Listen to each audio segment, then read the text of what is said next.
الحمد لله نحمده ونستعينه ونستغفره ونعوذ بالله من شرور أنفسنا ومن سيئات أعمالنا من يهده الله فلا مضل له ومن يضلل فلا هادي له وأشهد أن لا إله إلا الله وحده لا شريك له وأشهد أن محمدا عبده ورسوله يا أيها الذين آمنوا اتقوا الله حق تقاته ولا تموتن إلا وأنتم مسلمون يا أيها الناس اتقوا ربكم الذي خلقكم من نفس واحدة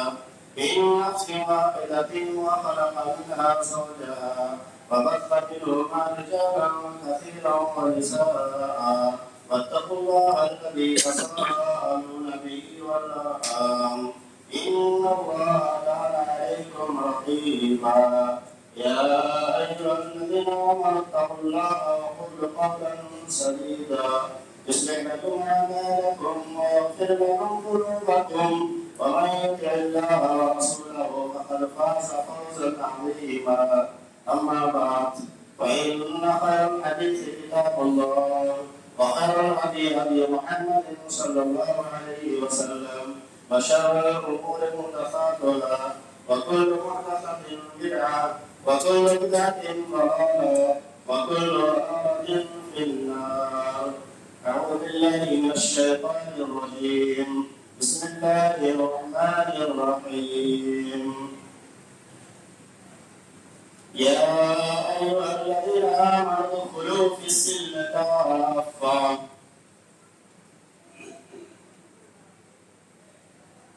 میرے محترم بزرگوں، نوجوان بھائیوں، بچوں، حاضرین جمعہ، خواتین اسلام، سب سے پہلے اللہ رب العالمین کی تعریف، توصیف، کبریائی، بزرگی، بڑائی و حمد و ثنا بیان کرنے کا لائق و ذمہ ہے، جس نے ہم سب کو اس دنیا میں انسان بنایا، مسلمان بنایا۔ ہم کچھ نہیں تھے، ہم کو عدم سے وجود بخشا اور ہمیں صحیح طریقے سے زندگی گزارنے کے لیے انگین و بے شمار نعمتوں سے نوازا۔ بعد ہم اللہ رب العالمین سے دعا کرتے ہیں کہ الہ العالمین تو اپنے بھیجے ہوئے تمام کے تمام نبیوں پر، خصوصاً بالخصوص ہمارے آخری نبی آمنہ جناب محمد رسول اللہ صلی اللہ علیہ وسلم پر آسمان کے ستاروں سے زیادہ، روئے زمین کے درخت کے پتوں سے زیادہ اور کائنات کے ذرات سے زیادہ درود و سلام کا قول نشان فرما۔ اللہم صلی وسلم وبارک علیہ۔ معزز حاضرین جمعہ، آج کے اس دور میں جب ہم مسلم سماج پر نظر ڈالتے ہیں، مسلم معاشرے کو دیکھتے ہیں، اپنے گاؤں، اپنے محلے اور سوسائٹی پر نظر دوڑاتے ہیں تو بڑا افسوس ہوتا ہے، بہت دکھ ہوتا ہے کہ آج مسلم معاشرے میں، ہمارے سماج اور ہمارے سوسائٹی میں وہ تمام کے تمام برائیاں پائی جا رہی ہیں جو زمانہ جاہلیت کے اندر پائی جاتی تھی۔ وہ تمام کے تمام رسومات، وہ تمام کے تمام بدعات و خرافات جو آج سے 1450 سال پہلے نبی اکرم صلی اللہ علیہ وسلم کے اس دنیا میں، نبی اکرم صلی اللہ علیہ وسلم کو نبوت ملنے سے پہلے جو برائیاں پائی جاتی تھی، وہ تمام کے تمام برائیاں آج ہمارے مسلم سماج میں، مسلم معاشرے میں، ہمارے گاؤں اور محلے میں پائی جاتی ہے۔ آخر ایسا کیوں؟ ارے شراب وہ زمانہ جاہلیت میں وہ لوگ پیا کرتے تھے، جوا زمانہ جاہلیت کے لوگ کھیلا کرتے تھے، اپنی بچیوں کو زندہ درگور وہ کیا کرتے تھے، حرام وہ کھایا کرتے تھے، سود وہ کھایا کرتے تھے، خاندان میں وہ لڑا کرتے تھے سال ہر سال۔ اسی طرح سے تمام کے تمام برائیاں زمانہ جاہلیت کے اندر پائی جاتی تھی نبی اکرم صلی اللہ علیہ وسلم کے نبوت ملنے سے پہلے۔ آج ہمارے سماج میں، ہمارے مسلم معاشرے میں یہ برائیاں کیوں؟ شراب خانوں میں دیکھیے اپنے مسلمان بھائی کو پائیں گے، جوا کھیلنے میں دیکھیے تو مسلمانوں نظر آئیں گے، بچوں کو زندہ دور کرنے میں دیکھیے، آپریشن کرانے میں دیکھیے، ہمارے مسلمان بھائی اس میں بھی نظر آئیں گے، خاندان خاندان کی لڑائی میں دیکھیے، آپس میں بغض و حسد اور کینہ کپٹ میں دیکھیے، تو غیر کو چھوڑیے، اپنے مسلمان اپنے محلے اور دیگر جو ہے گاؤں میں اپنے علاقے میں پائیں گے آپ اس چیز کو۔ الغرض جو برائیاں زمانہ جاہلیت میں نبی اکرم صلی اللہ علیہ وسلم کے اس دنیا میں آنے سے پہلے پائی جاتی تھی، آج ہم اپنے آپ کو مسلمان کہتے ہیں، نبی اکرم صلی اللہ علیہ وسلم کے ماننے والے، قرآن کے ماننے والے کہتے ہیں، آخر وہ برائیاں ہمارے اندر کیوں آئی، کہاں سے آئی، کیسے آئی، کیوں یہ برائیوں کو ہم اور آپ پر اپنے آج دے رہے ہیں، جبکہ ہم اپنے آپ کو موحد کہتے ہیں، اہل حدیث کہتے ہیں، مسلمان کہتے ہیں۔ میرے بھائیوں، انہی برائیوں کو ختم کرنے کے لیے، ان تمام برائیوں کو بلا کما کرنے کے لیے نبی اکرم صلی اللہ علیہ وسلم کو اللہ تبارک و تعالیٰ نے اس دنیا کے اندر مبعوث کیا، نبی اور رسول بنا کر کے بھیجے گئے، اور جب آپ صلی اللہ علیہ وسلم مبعوث ہوئے، آپ کو رسول اور نبی بنایا گیا، تو آپ نے لوگوں میں یہ اعلان کیا، لوگوں میں کہا کہ لوگوں میں اللہ کا رسول تمہارے درمیان بنا کر کے بھیجا گیا ہو، ایک اللہ پر ایمان لے آؤ، اللہ ہی کی عبادت کرو، اس کی عبادت کے علاوہ کوئی عبادت کے لائق نہیں، اللہ پر ایمان لاؤ، رسول پر ایمان لے آؤ۔ چنانچہ بہت سارے لوگوں نے ایمان لائے، دھیرے دھیرے بہت سارے مرد خواتین نے ایمان لے آئے، اور ہزاروں کی تعداد میں نبی اکرم صلی اللہ علیہ وسلم کے زمانے ہی میں لوگوں نے ایمان لے آئے، اور کئی ممالک میں اسی زمانے میں اسلام پھیل گیا۔ میرے بھائیوں، جب ایمان لے آئے صحابہ کرام جب ایمان لے آتے تھے، ہم آج بھی ایمان والے اپنے آپ کو کہتے ہیں نا، جب وہ مسلمان ہو گئے، ایمان لے آئے، تو قرآن و حدیث پر کس طرح عمل کرتے تھے میرے بھائیوں، آج اس کا اندازہ آپ لگا سکتے ہیں۔ ان جو ہے احادیث کی روشنی میں اللہ کے نبی صلی اللہ علیہ وسلم پر جب شراب کی حرمت کی آیت نازل ہوتی ہے، 3 اسٹیپ میں 3 مرحلے میں شراب کی حرمت نازل ہوتی ہے۔ پہلے مرتبہ یا ایھا الذین آمنوا لا تقربوا الصلاۃ، اے لوگوں جو ایمان لائے ہو، نماز کی حالت میں شراب مت پیا کرو، نماز کے طریق پر جاؤ شراب پی کر کے۔ اسی طرح سے دوسری جگہ اللہ تبارک و تعالیٰ نے فرمایا شراب کے اندر نقصان زیادہ نفع کم۔ تیسرے مرحلے میں اللہ رب العالمین نے مکمل طور پر شراب کو حرام کر دیا، یا ایھا الذین آمنوا انما الخمر والمیسر والانصاب والرجس من عمل الشیطان، اے لوگوں یہ شراب شیطانی عمل ہے، ناپاک ہے، نجس ہے، یہ حرام کر دی گئی ہے، اب مت پیو۔ جب یہ آیت کریمہ نازل ہوتی ہے، اللہ کے نبی جناب محمد رسول اللہ صلی اللہ علیہ وسلم مکہ مدینہ کے اندر جو ہے اعلان کرواتے ہیں، مکہ کے اندر اعلان کرواتے ہیں کہ ایک فلاں کو بھیجتے ہیں، اعلان کر دو آج کے بعد شراب کوئی نہ پیے۔ ابھی تک پی رہے تھے، چونکہ نماز تو مت پڑھنے جاؤ شراب پی کر کے، پہلے مرحلہ، دوسرا مرحلہ نفع جو ہے کم نقصان زیادہ۔ اب تک جو ہے صحابہ جو ایمان لائے تھے اللہ کے رسول پر، قرآن پر، اللہ پر، وہ لوگ ابھی تک پی رہے تھے، چونکہ حرام ابھی تک نہیں ہوا ہے۔ جب حرمت کی آیت نازل ہوتی ہے، جب یہ اعلان کر دیا جاتا ہے کہ یہ آیت کریمہ نازل ہو گئی، حرمت والی آیت نازل ہو گئی، اعلان کرنے والے اعلان کرتے ہیں۔ میرے بھائیوں، صحابہ کرام نے سنا، جنہوں نے ایمان لایا تھا اللہ پر، رسول پر، جو پی رہے تھے شراب کو، جو اپنے ہاتھوں میں لگائے ہوئے تھے گلاس کو، اس کو فوراً پھینک دیتے ہیں حرمت کے جو ہے آیت سنتے ہی، اور جس کے گھر میں شراب کے مٹکے تھے انہوں نے اس کو پھینک دیا، پھوڑ دیا، اور جنہوں نے اس وقت پی لیا تھا وہ پھینک کر کے نکالنے لگے۔ اب دیکھیے میرے بھائیوں، عمل دیکھیے قرآن کی آیتوں پر، وہ مسلمان تھے، ابھی تک حرام نہیں ہوئے تھی وہ چیز، پی رہے تھے، جیسے حرمت کی آیت نازل ہوئی، حرام ہوتے ہی کس طرح قرآن کی آیتوں پر عمل کر رہے ہیں۔ آج ہم بھی مسلمان ہیں، ہم بھی اپنے آپ کو مسلمان کہتے ہیں۔ میرے بھائیوں، آج ہمارے اندر بہت ساری حرام چیزیں پائی جا رہی ہیں، بتایا جاتا ہے یہ غلط ہے، یہ حرام ہے، ایسا نہیں کرو، ہم چھوڑنے کے لیے تیار نہیں ہیں۔ وہ کیسے ایمان والے تھے، ہم کیسے ایمان والے ہیں میرے بھائیوں۔ یونہی رضی اللہ عنہم کو صحابہ کرام کو لقب نہیں ملا، اللہ ان سے راضی، اور وہ بھی اللہ رب العالمین سے راضی۔ اولئک هم المؤمنون حقا، حقیقی معنوں میں یہی صحابہ مومن ہے، کامیاب ہے، جنتی ہے۔ یوں ہی اتنی آسانی کے ساتھ نہیں مل گئے میرے بھائی، بہت سارے جو ہے نفسانی خواہشات کو قربانیاں دینی پڑی ہوں گی۔ عادت لگی ہوئی تھی شراب کی، جب ایک وقت چھوڑ دیا کس قدر تکلیف ہوئی ہوگی، ہم اور آپ اس کا اندازہ لگا سکتے ہیں۔ سکتے ہیں، لیکن ہاں اللہ کا فرمان ہے حرام تو حرام۔ میرے بھائیوں، صحابہ کرام کس قدر جو ہے اور اللہ پر اور رسول پر ایمان لائے تھے، اللہ پر اور رسول کے آیتوں پر، رسول کے فرمان پر، اللہ کی آیتوں پر کس قدر جو ہے وہ عمل کیا کرتے تھے، اس کا اندازہ آپ اس حدیث سے لگا سکتے ہیں۔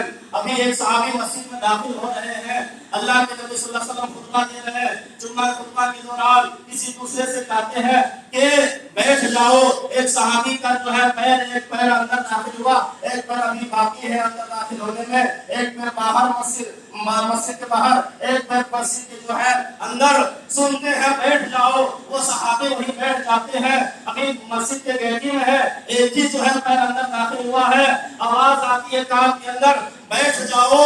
پوچھنے والوں نے پوچھا، بعد میں سے پوچھا گیا کہ اللہ کے رسول صلی اللہ علیہ وسلم آپ سے بیٹھنے کے لیے نہیں کہا تھا، دوسرے سے کہا تھا، آپ کیوں بیٹھ گئے؟ آپ کم سے کم مسجد تو داخل ہو جاتے۔ وہ صحابی جواب دیتے ہیں میرے بھائیوں کہ ہمیں کیا معلوم اللہ کے نبی صلی اللہ علیہ وسلم اس کو بیٹھنے کے لیے کہہ رہے ہیں، ہمارے کان میں یہ آواز آئی بیٹھ جاؤ تو ہم بیٹھ گئے۔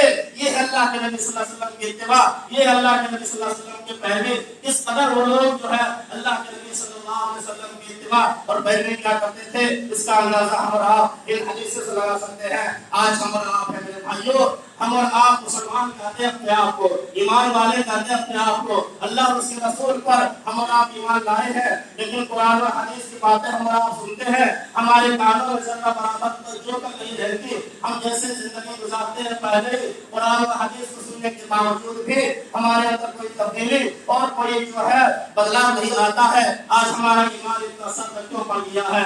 میرے بھائیوں، ہم اور آپ اندازہ لگا سکتے ہیں کس قدر وہ صحابہ قرآن اور حدیث پر عمل کیا کرتے تھے، اور آج ہم کہاں ہیں، کس گھڑی میں اور کس جگہ ہم اور آپ کھڑے ہیں۔ میرے بھائیوں، آج ہمارے سماج میں، ہمارے معاشرے میں، ہمارے سوسائٹی میں جو ہے طرح طرح کے اختلافات جو ہے پایا جا رہا ہے۔ اللہ کے رسول جناب محمد رسول اللہ صلی اللہ علیہ وسلم پر جب اتحاد و اتفاق کی آیتیں نازل ہوتی ہے، وَاعْتَصِمُوا بِحَبْلِ اللَّهِ جَمِيعًا وَلَا تَفَرَّقُوا، اللہ تبارک و تعالیٰ یہ آیت کریمہ جبریل امین کے ذریعہ آپ صلی اللہ علیہ وسلم پر بھیجتے ہیں، اور یہ آیت نازل ہوتی ہے کہ لوگوں آپس میں مل کر کے اللہ کی رسی کو مضبوطی سے تھام لو، قرآن حدیث پر عمل کرو، بِحَبْلِ اللَّهِ جَمِيعًا وَلَا تَفَرَّقُوا، اور آپس میں تفرقہ مت ڈالو، آپس میں اختلافات مت کرو۔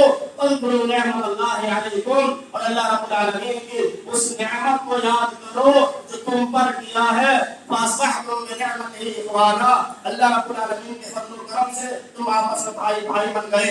اس آیت کریمہ کا پس منظر یہ ہے کہ اللہ کے نبی صلی اللہ علیہ وسلم کی بعثت سے پہلے، آپ کو نبوت ملنے سے پہلے لوگ جو ہے آپس میں بہت زیادہ لڑا کرتے تھے، سالہ سال جو ہے ان کی لڑائی ختم نہیں ہوتی تھی، ایک خاندان دوسرے خاندان کی لڑائی چلتی رہتی تھی، خاندان خاندان سے لڑتے تھے، اور طرح طرح کی جو ہے خرافات اور برائیاں پائی جاتی تھی۔ جب یہ آیت کریمہ نازل ہوتی ہے اور آیت سنتے ہیں، سال جو ہے مسلمان ہونے کے بعد جب یہ آیت سنتے ہیں تو جن کے جہاں سالہ سال کی لڑائیاں تھی میرے بھائیوں، جو خاندان خاندان میں لڑائیاں جو ہے کرتے تھے اور سالہ سال تک ختم ہونے کا نام ہی نہیں ہوتا تھا، اور ایک دوسرے کے خون کے پیاسے تھے، ایک خاندان والے دوسرے خاندان کے ایک آدمی کو اگر مار دیتا تو بے گناہ 10 آدمیوں کو قتل کر دیتا تھا۔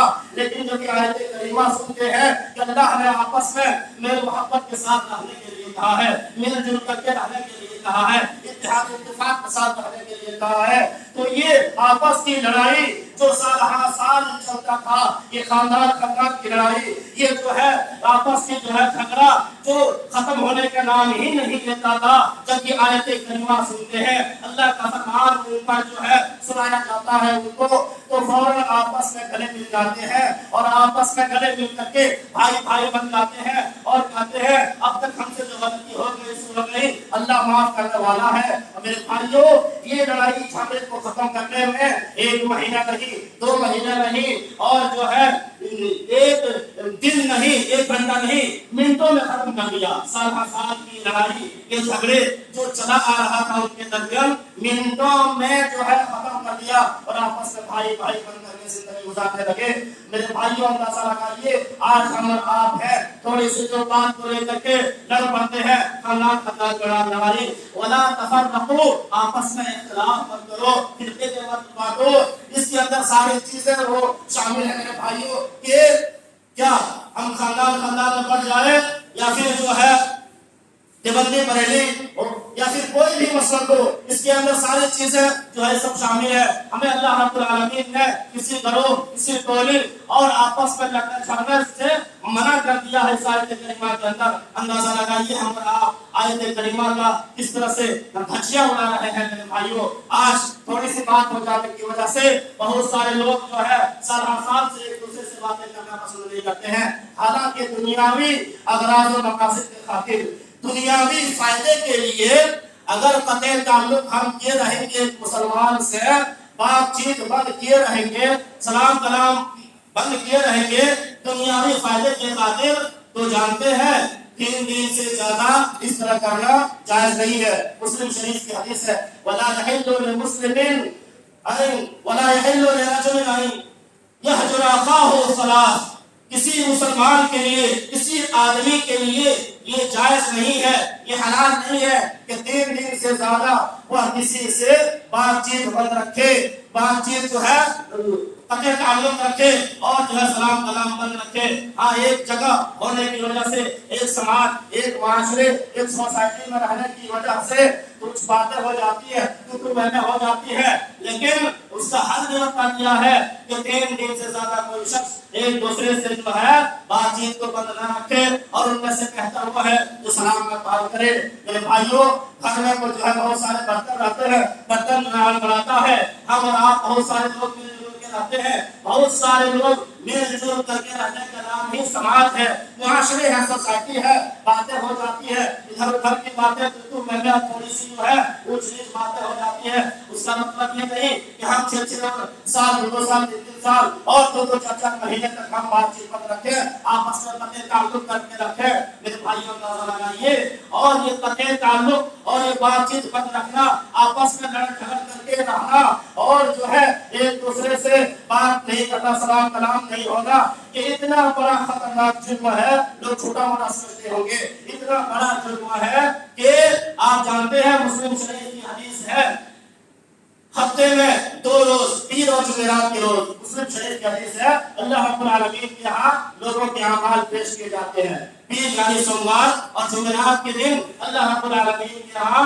ہمارے اعمال کو پیش کیا جاتا ہے اور اللہ تبارک و تعالی ہر اس آدمی کے جو ہے گناہوں کو معاف کر دیتا ہے اس کی مغفرت کر دیتا ہے کہ ہم نے شرک نہیں کیا ہے. اللہ رب العالمین کے ساتھ شریک نہیں ٹھہرایا ہے لیکن اس آدمی کو نہیں جو آپس میں 2 بھائی بغض حسد اور کینہ کپٹ رکھے ہوئے ہیں قطع تعلق کیے ہوئے ہیں بات چیت بند کیے ہوئے ہیں. کہا جاتا ہے اترکوا ہذین حتی یفینا ان لوگوں کو چھوڑ دو یہاں تک کہ آپس میں مل جائے آپس میں بات چیت کرنا شروع کر دیں آپس میں کے معاملات اچھے ہو جائے اس وقت اس کی مغفرت ہوگی. میرے بھائیوں اندازہ لگائیے آج کتنے سارے لوگ سماج میں معاشرے میں ایسے ہیں جو اس طرح کے جو کئی مہینوں سے کئی سالوں سے آپس میں قطع تعلق کیے ہوئے ہیں بات چیت بند کیے ہوئے ہیں. میرے بھائیوں آپ کے اعمال جمعرات اور سوموار کو کھایا جاتا ہے آپ کی مغفرت نہیں ہو رہی ہے اگرچہ آپ شرک نہیں کر رہے ہیں لیکن پھر بھی آپ کا معاملہ معلق ہے آسمان و زمین کے درمیان آپ کا اعمال. میرے بھائیوں ہاں اللہ رب العالمین اس وقت آپ کی مغفرت کر دے گا جب آپ آپس میں جو ہے جن بھائیوں کے درمیان کی مسلمان بھائیوں کے درمیان آپس میں قطع تعلق کیے ہوئے ہیں بات چیت بند کیے ہوئے ہیں آپس میں مل جائیں گے میرے محبت کے ساتھ رہیں گے. اللہ رب العالمین نے موقع دیا ہوا ہے میرے بھائیوں آپس میں ملانے کے لیے مل جل کر کے رہنا اور آپس میں 2 گروہ کو ملا دینا جو آپس میں لڑا ہوا ہے اس کی اتنی فضیلت ہے میرے بھائیوں کی فضیلت ہے کہ آپس میں 2 گروہ 2 مسلمان گروہ 2 مسلمان محلے والے اگر لڑے ہوئے ہیں بات چیت بند ہے تو ان دونوں کو ملانے کے لیے اگر جھوٹ بولنا پڑے تو جھوٹ بھی بول سکتے ہیں. اہمیت دیکھ رہے ہیں جھوٹ کیا اسلام کے اندر حرام ہے نہیں بول سکتے ہیں لیکن شریعت اسلامیہ میں آپس میں میل محبت کے ساتھ رہنے کی اتنی تاکید کی گئی ہے اور اس کے اتنے زیادہ فوائد ہیں کہ آپس میں 2 مسلمان لڑ پڑے ہو آپس میں جو ہے کسی وجہ سے اختلافات ہو رہے ہو، بات چیت بند ہو، رشتہ ناتا دعوت وغیرہ بند ہے، تو ان دونوں کو ملانے میں اگر جھوٹ بولنا پڑے تو یہاں پر جھوٹ بھی جائز ہے، بول سکتے ہیں۔ میرے بھائیوں، میرے جل کر کے رہنے میں اتنی بڑی فضیلت ہے، اور جانتے ہیں ایک مسلمان کا دوسرے مسلمان کا یہ حق بھی ہے کہ جب آپ ملیں تو مسکرا کر کے ملیں۔ ایک مسلمان بھائی دوسرے مسلمان بھائی سے مسکرا کر کے ملیں، حساس چہرے کے ساتھ ملیں۔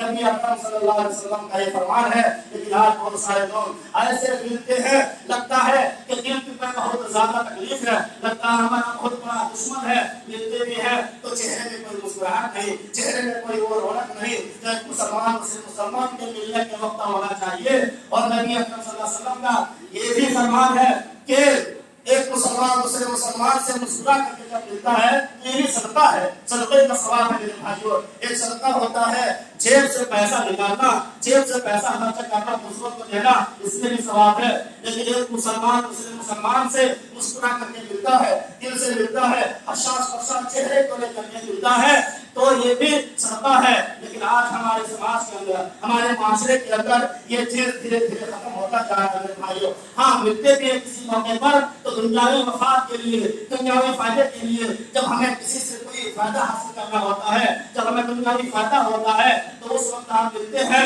دور سے السلام علیکم کرتے ہیں، خیر خیریت پوچھتے ہیں اور بات چیت سلام کرتے ہیں۔ جو ہی ہمارا جو ہے وہ مقام حاصل ہو جاتا ہے، جو ہی وہ وقت گزر جاتا ہے، پھر وہ جو ہے چہرہ، وہ جو ہے رونق اور وہ جو حساس چہرہ میرے بھائیوں نظر نہیں آتا ہے۔ یہ منافقانہ چال، یہ منافقانہ صفت ہے میرے بھائیوں، ظاہر میں کچھ اور باطن میں کچھ۔ ظاہر میں منافقین کی یہی کام کیا کرتے تھے نا، اللہ کے نبی مسلمانوں کے ساتھ رہتے تھے، آتے تھے تو کہتے تھے کہ ہم تمہارے ساتھ ہیں، اور جب اپنے گروہ میں منافقین میں جاتے تھے تو ہم تو کہتے ہیں کہ ہم تو ان سے استہزاء کر رہے ہیں۔ یعنی ظاہر میں کچھ اور باطن میں کچھ، دل کے اندر چھپائی ہوئی ہے مسلمانوں کے خوف و حسد، اور جو ہے اپنے یہاں کھلا کر کے اعلان کرتے ہیں کہ ہم اس طرح سے ان کی جو ہے مذاق کر رہے ہیں۔ تو یہ منافقانہ صفات آج ہمارے مسلم معاشرے میں، ہمارے مسلم سوسائٹی میں کیوں داخل ہو گئی؟ آج ہمارے مسلمانیت کہاں چلی گئی؟ آج ہمارا ایمان اتنا سطح کیوں پڑ گیا ہے؟ میرے بھائیوں، ان چیزوں کا ہمارا اور آپ کو خیال رکھنا ہوگا، چونکہ ہم مسلمان ہیں، ہم ایمان والے ہیں، ہم اپنے آپ کو جو ہے مومن مسلمان کہتے ہیں، تو اس کو عمل بھی کرنا پڑے گا، تبھی جا کر کے کامیاب ہو سکتے ہیں۔ صرف جو ہے مسلمان کہہ لینے سے، اہل حدیث کا ٹائٹل لگا لینے سے اور عملی میدان میں پیچھے رہنے سے کوئی شخص کامیاب نہیں ہو سکتا ہے۔ میرے بھائیوں، آج ہم میں سے بہت سارے لوگ ایسے ہیں جو الحمدللہ رمضان المبارک کے مہینے میں روزے تو رکھے، قرآن کی تلاوت کا اہتمام تو کیے، اور گناہوں سے اللہ رب العالمین سے معافی تو مانگے، اور جو ہے بہت سارے طرح طرح کے اعمال صالحہ کیے، لیکن جو رمضان کا مہینہ گزر جاتا ہے میرے بھائیوں، بہت سارے ہمارے نوجوان بھائی، بہت سارے ہمارے ماں اور بہنیں یہ سب سارے کام دھیرے دھیرے ترک کر دیتے ہیں، چھوڑ دیتے ہیں، یہاں تک کہ نماز جیسی اہم عبادت کو بھی دھیرے دھیرے وہ چھوڑ دیتے ہیں اور اس میں سستی کرنے لگتے ہیں۔ جبکہ یہ نماز میرے بھائیوں جانتے ہیں کہ اسلام کا دوسرا رکن ہے۔ کیا ہے؟ اسلام کا دوسرا رکن ہے کلمہ شہادت کے بعد۔ جانتے ہیں کلمہ شہادت، آپ مسلمان ہو گئے، آپ کی کلمہ شہادت ادا کرنے کے بعد مسلمان ہو جاتا ہے، ایمان میں داخل ہو جاتا ہے۔ اب دوسرا نمبر پہ کیا آتا ہے؟ اقامۃ الصلاۃ۔ نماز نہیں ہے زندگی میں، آپ کی جو ہے زندگی میں نماز نہیں ہے تو آپ مسلمان نہیں ہے، دائرہ اسلام سے خارج ہے۔ ہم کیسے مسلمان ہو سکتے ہیں؟ میرے بھائیوں اندازہ لگائیے، نماز کی اتنی بڑی اہمیت ہے اسلام کے اندر کہ آپ جنگ کی حالت میں ہیں، جنگ کر رہے ہیں، پھر بھی نماز معاف نہیں ہے۔ آدھے لوگ لڑیں گے، جنگ کریں گے، اور آدھے لوگ جو ہے ادھر 5 وقت نماز ادا کریں گے۔ صحابہ کرام کے دور میں ایسا زمانہ بھی آیا، تب بھی اللہ کے رسول صلی اللہ علیہ وسلم نے یہ نہیں کہا، آیت یہ نہیں اتری کہ جا کے پہلے لڑائی کر لو، جنگ کر لو کافروں سے، غیر مسلموں سے، نہیں کہا۔ اللہ کے رسول نے کہا آدھے لوگ لڑیں گے، آدھے لوگ نماز کے وقت نماز پڑھیں گے۔ اہمیت بتانا چاہتے ہیں، یہ جھلک بتانا چاہتے ہیں نوجوانوں، جس کو آج تم نے چھوڑ چکے ہو، رمضان میں پڑھے ہوں گے لیکن آج تم اس کی جو ہے پرواہ نہیں کیے ہو۔ اہمیت دیکھ رہے، جنگ کی حالت میں بھی معاف نہیں، کسی بھی صورت میں معاف نہیں۔ کہیں اللہ تبارک و تعالیٰ نے فرمایا اقیموا الصلاۃ، نماز قائم کرو، ولا تکونوا من المشرکین، اور اس کو چھوڑ کر کے مشرکوں میں سے شامل نہ ہو جاؤ۔ کہیں اللہ تبارک و تعالیٰ نے فرمایا یا ایھا الذین آمنوا استعینوا بالصبر والصلاۃ، اے لوگوں جو ہے مدد طلب کرو نماز صبر کے ذریعے سے میرے بھائیوں ایک جگہ نہیں، دو جگہ نہیں، تین جگہ نہیں، کئی جگہوں پر اللہ تبارک و تعالیٰ نے مختلف انداز میں اور مختلف پیرائی میں قرآن کے اندر نماز کی اہمیت کو اجاگر کیا ہے، نماز کے بارے میں بتایا گیا ہے۔ آپ یہ مت سمجھیے کہ نماز کے بارے میں صاحب کیا بتا رہے ہیں، نماز کے بارے میں سنتے رہتے ہو تو چھوڑتے کیوں ہو؟ جو برائی دیکھیں گے وہی نہ بتائیں گے، جب سنتے ہیں تو چھوڑتے کیوں ہے؟ اور جو ہے پیٹرول نہیں ڈالیں گے تو گاڑی کیسے چلے گی؟ ڈالنا پڑے گا، بیچ بیچ میں جو ہے بتانا پڑے گا۔ میرے بھائیوں آپ اندازہ لگائیے، نماز ایک ایسی اہم رکن ہے جو اسلام کا دوسرا رکن ہے۔ اگر کوئی شخص، اگر کوئی آدمی جان بوجھ کر کے چھوڑ دیتا ہے تو دائرہ اسلام سے خارج ہے۔ اگر اس کی حالت میں اس کی موت ہو گئی تو پھر اس کا ٹھکانہ کہاں ہوگا؟ آپ خود فیصلہ کر سکتے ہو میرے بھائیوں۔ آج موت کی کون سی جو ہے گارنٹی ہے؟ کون نوجوان یہ کہہ سکتا ہے کہ ہم ابھی 18 سال کے ہیں، 15 سال کے ہیں، 25 سال کے ہیں، ابھی ہم نہیں مریں گے؟ کیا گارنٹی ہے میرے بھائیوں؟ یہاں تو دیکھ ہی رہے ہو، آدمی کو وضو بنانے کا موقع نہیں دیا جا رہا ہے۔ وضو بنانے گئے، وہ ہٹا کٹا آدمی ہے، چلنے پھرنے والا آدمی ہے، وضو کرنے گئے لیکن وضو بنانے کا موقع نہیں کہ وہی انتقال۔ سفر میں 15-20 روز کے لیے گئے، سفر سے واپس بھی نہیں آ پائے، وہی انتقال۔ آپ کون سی، اس کو کون سی بیماری لگ جائے گی نہیں کہہ سکتے ہو۔ 18 سال کے آدمی کو بھی لگ سکتا ہے، 15 سال کے لڑکا کو بھی لگ سکتا ہے، 25 سال نوجوان کو بھی لگ سکتا ہے، مر سکتا ہے، اور آخر عمر کے لوگ بھی مر سکتے ہیں اور بیماری آ سکتی ہے۔ جب بیماری آ جائے گی تو پھر تم مسجد نہیں آ سکتے ہو۔ آج ہمارے نوجوان بھائی بیمار ہے، اللہ سے دعا کیجیے اللہ ان کو شفا دے، وہ ابھی مجبور ہے، لاچار ہے، وہ مسجد نہیں آ سکتے ہیں۔ کیا تم لوگ ہمت نہیں پکڑتے ہو؟ نوجوانوں اپنی جوانی کو قیمتی سمجھ لو۔ اللہ کے نبی صلی اللہ علیہ وسلم نے فرمان ہے بڑھاپا آنے سے پہلے خمس قبل خمس شباب کا قبل حرام کے، اے جوانوں تم اپنی جوانی کو قیمتی سمجھ لو بڑھاپا کے آنے سے پہلے، اور اپنی جو ہے صحت کو قیمتی سمجھ لو بیماری کے آنے سے پہلے۔ ابھی تم صحت مند ہو، ہٹے کٹے ہو، جوان آدمی ہو، مسجد آ سکتے ہو، 1 کلومیٹر دور سے، آدھا کلومیٹر دور سے آ سکتے ہو۔ جب بیمار ہو جاؤ گے، اللہ رب العالمین تمہیں کوئی بیماری دے دے گا تو پھر اللہ کی عبادت نہیں کر سکتے ہو۔ جب بوڑھے ہو جاؤ گے تو صحیح طریقے سے تم اللہ کی عبادت نہیں کر سکتے، مسجد نہیں آ سکتے ہو، آؤ گے بھی تو صحیح سے رکو سجدہ نہیں۔ اس میں کتنے فائدے کی باتیں فرمایا، اپنی جوانی کو قیمتی سمجھ لو۔ نوجوانوں تم یہ جو ہے زندگی گزارتے ہو، جو ہے جیسے تیسے زندگی، منمانی زندگی، کیا تم سمجھ کر کے رکھتے ہو کہ ہم مریں گے نہیں؟ سب کے بارے آنے والی ہے، اور کا مر جائے گا کوئی ٹھیک نہیں۔ اس لیے نماز کی پابندی کرتے ہوئے زندگی گزاریے۔ میرے بھائی اللہ نے قرآن میں کیا کہا جانتے ہیں؟ آپ جو ہے اللہ تبارک و تعالیٰ نے اپنے سوپارا یہ فرمایا وَاعْبُدْ رَبَّكَ حَتَّىٰ يَأْتِيَكَ الْيَقِينُ، اپنے رب کی عبادت کرتے ہو یہاں تک کہ موت آ جائے، یقین آ جائے۔ وَاعْبُدْ رَبَّكَ حَتَّىٰ يَأْتِيَكَ الْيَقِينُ، یقین کے آنے تک، یعنی یقین سے مراد یہاں پر موت ہے۔ اپنے رب کی عبادت کب تک کرو؟ موت کے آنے تک۔ جب تک دل کے اندر دھڑکن باقی ہے، سانس باقی ہے، اللہ رب العالمین کی عبادت کرنا ہے، نماز کی پابندی کرنا ہے۔ یہاں تو لوگ رمضان ہم کریں گے، رمضان اللہ رب العالمین کی عبادت کرتے ہیں، باقی 11 مہینے کیا کرتے ہیں؟ آزادی کے ساتھ زندگی گزارتے ہیں۔ میرے بھائیوں اندازہ لگائیے، جو آدمی 1 مہینہ اللہ رب العالمین کی عبادت کرتے ہیں، رمضان کا مہینہ آتا ہے، نماز کی پابندی کرتے ہیں، قرآن کی تلاوت کا اہتمام کرتے ہیں، روزہ رکھتے ہیں، باقی 11 مہینہ جو ہی رمضان کا مہینہ ختم ہوتا ہے پھر منمانی زندگی گزارنا شروع کر دیتے ہیں۔ سمجھ لیجیے کیسا آدمی اسلام کو کھلواڑ بنا کر کے رکھا ہے، اسلام کو مذاق بنا کر کے رکھا ہے۔ وہ تو اپنے جو ہے خواہش کو الہ معبود بنا لیا ہے، انہوں نے اپنی خواہش کو الہ اور معبود بنا لیا ہے۔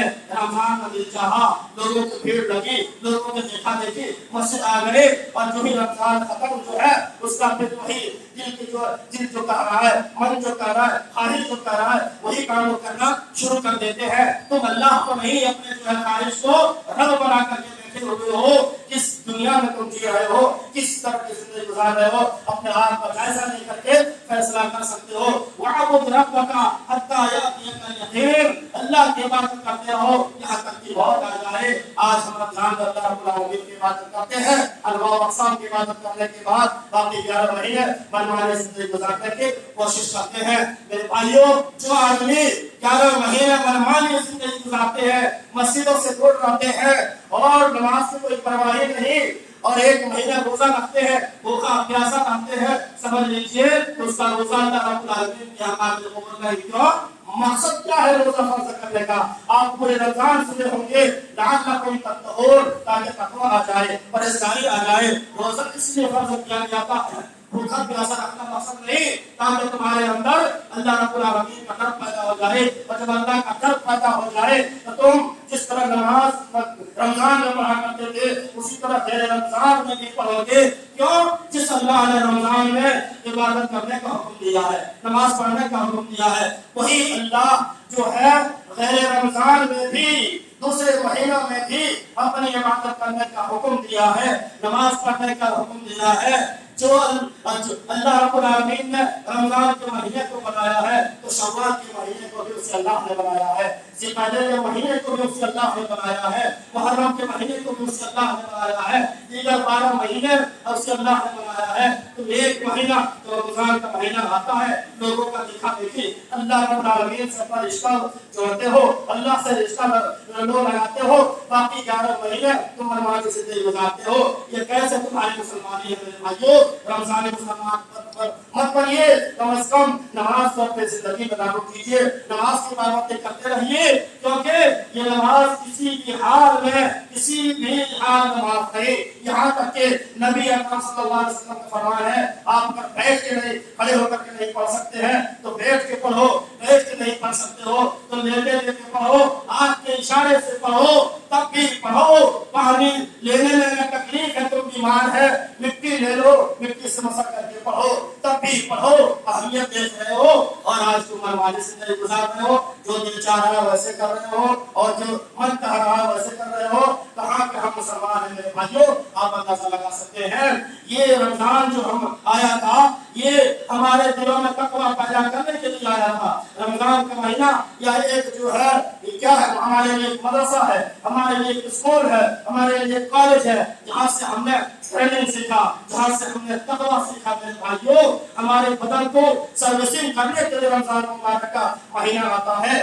آپ جو ہے گاڑی کو سروسنگ کراتے ہیں، جب گاڑی کا پارٹس اور پرزہ خراب ہو جاتا ہے، صحیح سے چلتے نہیں ہے ہماری گاڑی، تو ہم کیا کرتے ہیں؟ اس کی سروسنگ کراتے ہیں، پارٹ پرزہ کو لگاتے ہیں تاکہ ہماری گاڑی تیز چلنے لگے، اچھا لگے چلانے میں۔ اب اگر کوئی آدمی گاڑی کو سروسنگ کرنے کے بعد کھڑا کر کے رکھ دے تو وہ کتنا بڑا بیوقوف انسان ہے۔ رمضان کا مہینہ بھی آتا ہے ہمارے بدن کو سروسنگ کرنے کے لیے۔